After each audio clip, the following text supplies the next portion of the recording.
Bomb blasts in Afghanistan's ISIS-K heartland has killed 2 and injured up to 20 more in the first deadly attack since US and British withdrew last month. 3 explosions rocked the eastern provincial capital Jalalabad on Saturday in attacks targeting Taliban vehicles. There was no immediate claim of responsibility, but Islamic State militants, headquartered in the area, are enemies of the Taliban. Islamic State offshoot ISIS-K claimed last month's bomb attack on Kabul airport that killed more than 170, including 13 U.S. Marines. 3 injured in the blast were civilians and 16 were Taliban fighters, some of whom are in a critical condition. Also on Saturday, a sticky bomb exploded in the capital Kabul, wounding 2. The target of the bomb was not immediately clear. The Taliban are facing major economic and security problems as they attempt to govern, and a growing challenge by IS insurgents would further stretch their resources.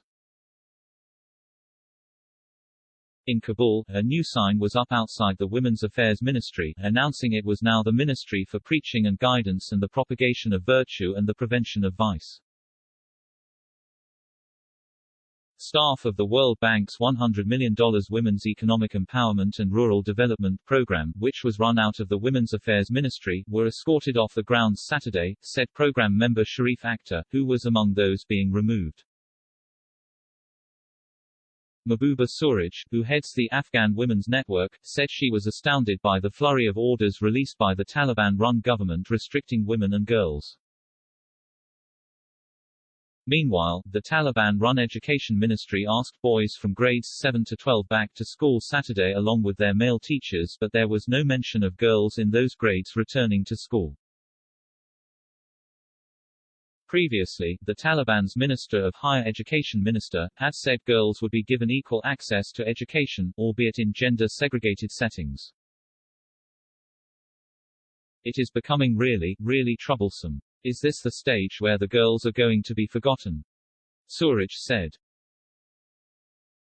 I know they don't believe in giving explanations, but explanations are very important.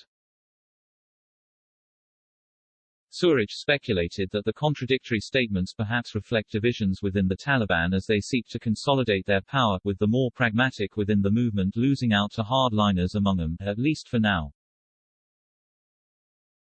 Statements from the Taliban leadership often reflect a willingness to engage with the world, open public spaces to women and girls and protect Afghanistan's minorities. But orders to its rank and file on the ground are contradictory, instead restrictions, particularly on women, have been implemented. Suraj, an Afghan-American who returned to Afghanistan in 2003 to promote women's rights and education, said many of her fellow activists have left the country. She said she stayed in an effort to engage with the Taliban and find a middle ground, but until now has not been able to get the Taliban leadership to meet with activists who have remained in the country to talk with women about the way forward. We have to talk, we have to find a middle ground, she said. Also on Saturday, an international flight by Pakistan's national carrier left Kabul's airport with 322 passengers on board and a flight by Iran's Mayan Air departed with 187 passengers on board, an airport official said. The official, who spoke on condition of anonymity because he wasn't authorized to speak to the media, said the 2 flights departed Saturday morning. The identities and nationalities of those on board were not immediately known. The international flights were the latest to depart Kabul in the past week as technical teams from Qatar and Turkey have worked to get the airport up to standard for international commercial aircraft. A Qatar Airways flight on Friday took more Americans out of Afghanistan, according to Washington's peace envoy, the 3rd such airlift by the Mideast carrier since the Taliban takeover and the frantic U.S. troop pullout from the country.